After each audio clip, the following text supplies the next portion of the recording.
And so with these huge victories, Israel's reputation began to precede them. And so fear began to roam and reign in the region. And so the kings of Canaan, they began to become afraid of what the nation of Israel was doing. They were becoming the powers to deal with.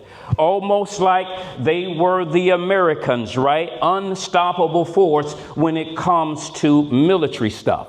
This is what it was looking like. And so there were 5 kings in Canaan who decided they were going to create a coalition. They were going to join forces together the same way that maybe North Korea and Russia and China would try to do in order to stop the U.S. Well, this is what was happening. The kings got together and said, we need to come up with a plan to reinforce our stability in the region, because we see that the nation of Israel, they are doing some pretty mysterious stuff.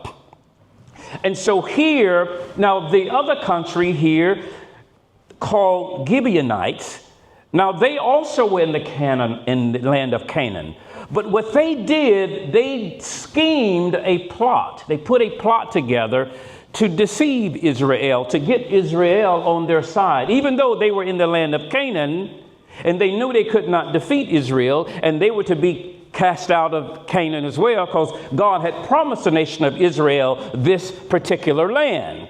And so what they did, they came to the camp of the nation of Israel, and they began to talk to Joshua, and they dressed with old raggedy clothes on. They had crinkled and wrinkled and broken wine skins. They even carried bread with mold on it, just to demonstrate and prove that they were coming from a far region and they were not a part of the Canaan land. And so they improvised to deceive Israel, to get in a peace treaty with them, so that, because they understood who Israel was, but Joshua and them didn't know who they were. So then they made a peace treaty with the Gibeonites, not knowing that they were also part of the land of Canaan. Israel found out 3 days later that they had been duped, right?